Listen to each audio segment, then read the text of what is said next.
Hello students, hope you all are doing well. In this video we will see the next part of our question answer from the lesson 1, the fun they had. तो आज हम लोग पहला lesson का remaining question answers देखेंगे. So I will begin from the Roman number 4. Answer each of these questions in 2 or 3 paragraphs 100 to 150 words. तो हम लोग इसका जो क्वेश्चन आंसर है लॉन्ग क्वेश्चन आंसर, इसका हम लोग सेकेंड क्वेश्चन से स्टार्ट करेंगे because already we have discuss the first question answer in my previous video. So अगर आपने नहीं देखा है तो just watch my previous video so that you can understand the first one. So today we will begin from the second question. Second question है, why did मार्गी hate school? मार्गी school से नफरत क्यों करती है? Why did she think the old kind of school must have been fun? वह ऐसा क्यों सोचती है कि पुराने समय का जो स्कूल था वो फन था, यानी वो काफ़ी उसमें बच्चों को काफ़ी अच्छा लगता होगा, वो लोग इंटरेस्ट आता होगा और वो उसके बारे में काफ़ी अच्छा फील कर रही है. तो वो ऐसा क्यों सोचती है? We will discuss the answer. Margie hated her school because it had a mechanical teacher. Margie school से नफ़रत करती है क्योंकि उस समय क्या होता था उस समय मैकेनिकल टीचर हुआ करते थे. आज के समय में जैसा टीचर होते हैं, it was not like that. उस समय में they use to learn through mechanical teacher. That is the reason she hated. यही कारण है कि वो हेट करती थी. The large and black big screen of the mechanical teacher looked ugly to Margie. अब मैकेनिकल टीचर के यहाँ पे डिस्क्रिप्शन दिया हुआ है. कैसा था मैकेनिकल टीचर? लार्ज था, काफ़ी बड़ा था, एंड ब्लैक, काला कलर का था. Big screen of the mechanical teacher looked ugly to मार्गी, और स्क्रीन भी काफ़ी बड़ा होता था मैकेनिकल टीचर का, और वो काफ़ी अगली यानी कि काफ़ी बदसूरत लगता था ये सब चीज़ मार्गी को. She had to sit alone in front of it every day to learn. अब यहाँ पे मार्गी को क्या करना पड़ता था? अकेला उसके सामने, रोज़ प्रतिदिन उसको अकेला उसके सामने बैठना पड़ता था और लेसन्स को उसको लर्न करना पड़ता था, सीखना पड़ता था. It kept on giving test to Margie in geography even she was performing poorly in them. अब क्या हो रहा था? It kept on giving test to Margie, यानी कि मैकेनिकल टीचर जो है उसको कंटिन्यूस लगातार ज्योग्राफी में टेस्ट लेता जा रहा था. इसके बावजूद कि मार्गी जो है ज्योग्राफी में अच्छा परफॉर्म नहीं कर पा रही थी, फिर भी वो रेगुलरली टेस्ट लेता जा रहा था. इट नेवर गेव मार्गी एनी फीडबैक. अब मैकेनिकल टीचर है तो मैकेनिकल टीचर कभी फीडबैक तो लेगा नहीं, वो कभी भी फीडबैक नहीं लेता था. तो फीडबैक का मतलब क्या होता है? कुछ रिस्पॉन्स या कुछ जानकारी कि हम अच्छा कर रहे हैं या बुरा कर रहे हैं. तो ये कभी भी फीडबैक नहीं लेता था. जैसे ह्यूमन टीचर है तो ह्यूमन टीचर, सपोज अगर एक टीचर पढ़ा लेते हैं तो पूछते हैं कि did you understand, you have any doubt, तो उसको फिर से क्लियर करते हैं. लेकिन उस समय ऐसा नहीं था, वो कभी फीडबैक ही नहीं लेता था. और tips to perform well in the test, तो उसको पता नहीं चल पा रहा था कि हम कैसे इम्प्रूव करें, क्या करें, नहीं करें. तो ये था हमारा पहला पैराग्राफ.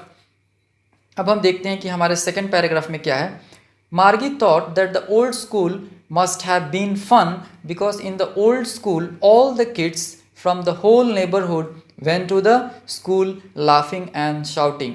अब मार्गी सोचती है कि जो पुराना स्कूल्स जो रहा होगा पहले, मस्ट हैव बीन फन, वो काफ़ी फ़नी रहा होगा, काफ़ी इंटरेस्टिंग रहा होगा. क्यों इंटरेस्टिंग रहा होगा? Because in the old school all the kids, जितने भी बच्चे रहे होंगे पूरे नेबरहुड के, आस पड़ोस के, मोहल्ले के, वेंट टू द स्कूल, वो एक साथ स्कूल जाते होंगे. लाफिंग, हंसते हुए, शाउटिंग यानी चिल्लाते हुए, सभी एक साथ जाते होंगे. तो कितना इंटरेस्टिंग होता होगा, ये सब मार्गी सोच रही है. They sat together in the school room and went home together at the end of the day. यानी सभी बच्चे जो है स्कूल रूम यानी क्लासरूम में, प्लेग्राउंड में, तो एक साथ बैठते होंगे. And went home together at the end of the day, और जब स्कूल ख़त्म हो जाता होगा, फिनिश हो जाता होगा, तो सारे बच्चे एक साथ घर भी जाते होंगे. तो ये सब काफ़ी अच्छा होता होगा. They learn the same things so they could help one another in their homework. और ये भी सोचती है कि पहले के समय में जो बच्चे रहे होंगे वो एक ही चीज़ एक ही साथ बैठ करके पढ़ते होंगे. They learn the same thing, एक ही चीज़ पढ़ना, ताकि वो जब सारे स्टूडेंट एक ही चीज़ पढ़ेंगे तो उनका जो होमवर्क होगा उसमें बच्चे एक दूसरे का हेल्प किया करते होंगे। Moreover in the old schools the teacher were humans, और ये भी सोच रही है कि पहले के समय में टीचर कौन हुआ करते थे, ह्यूमंस हुआ करते थे, आज के जैसा मैकेनिकल टीचर नहीं। यानी मार्गी जो है मैकेनिकल टीचर से पढ़ रही है तो वो पहले के समय में के बारे में सोच रही है कि उस समय ह्यूमंस हुआ करते होंगे। तो ये सब उसको काफ़ी अच्छा लग रहा है और वो इस चीज़ों के बारे में सोच रही है और उसको ये सब चीज़ काफ़ी बेटर लग रहा है। सो होप ये क्वेश्चन आंसर आपको क्लियर हो गया होगा स्टूडेंट्स। नाउ अभी हम लोग थर्ड क्वेश्चन पे आते हैं और देखते हैं हमारा तीसरा क्वेश्चन क्या है। Do you agree with Margie that schools today are more fun than the school in the story? तो क्या आप इस बात से सहमत हैं, डू यू अग्री विथ मार्गी, क्या आप मार्गी से सहमत हैं कि that school today are more fun, कि आज का जो समय का जो स्कूल है वो काफ़ी फ़न है, उसमें काफ़ी इंटरेस्ट आता है, काफ़ी मज़ा आता है पढ़ने में, than the school in the story, और जो इस स्टोरी में जो स्कूल दिया हुआ है उस समय जो बच्चे पढ़ते थे, इस दोनों को कंपेयर करने के बाद क्या आप मार्गी के बात से सहमत हैं? Give reason for your answer. तो आपको जो आंसर लिखना है उसके साथ रीज़न देना है क्यों और क्यों नहीं। तो आंसर है I totally agree with Margie that schools today are more fun than the school in the story. हाँ, मैं बिल्कुल मार्गी के बात से सहमत हूँ कि स्कूल, आज का जो स्कूल है उसमें ज़्यादा फन है, ज़्यादा एंटरटेनिंग है वो, then the school in the story. मतलब कि स्टोरी में जो स्कूल दिया हुआ है उस समय का अगर हम तुलना करें और अभी का तो ये काफ़ी अच्छा है। इन द स्टोरी मार्गी had a school in her house. Story में मार्गी का स्कूल कहाँ पे था?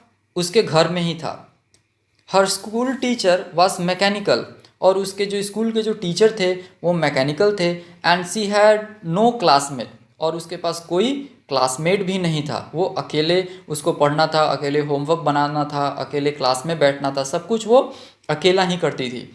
It was a boring and dull school. तो नेचुरली कैसा रहा होगा?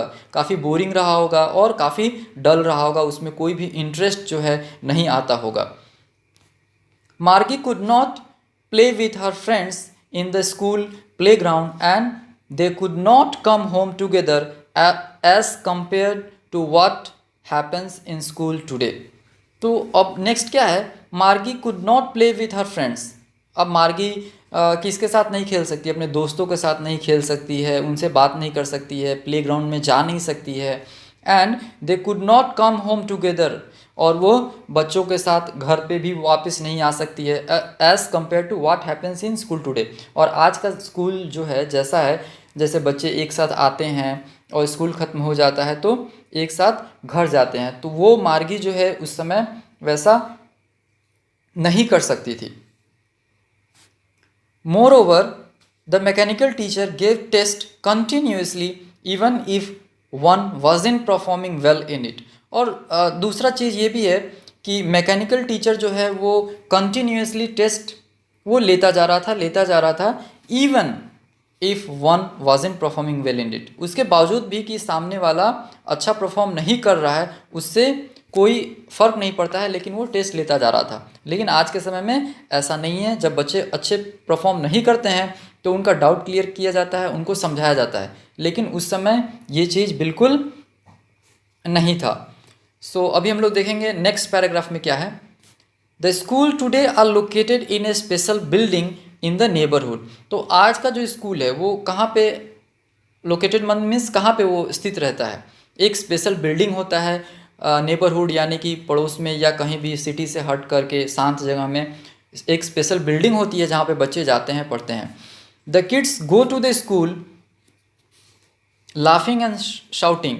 तो बच्चे जो हैं एक साथ स्कूल में जाते हैं हंसते हुए, शोर मचाते हुए, और काफ़ी खुशी से स्कूल में जाते हैं। दे प्ले टुगेदर, एक साथ खेलते हैं। Make friends and go home together, और स्कूल में जाने के बाद वो दोस्तों के साथ मिलते हैं और बहुत सारे दोस्त बनाते हैं। और जब स्कूल फिनिश हो जाता है तो घर भी दोस्तों के साथ घर जाते हैं। They are taught by a human teacher who makes teaching interesting and joyful to the students. They are taught by a human teacher, और उनको कौन पढ़ाता है? आज के समय में कोई मैकेनिकल टीचर नहीं है, उनको एक इंसान ही पढ़ाता है हु मेक्स टीचिंग इंटरेस्टिंग।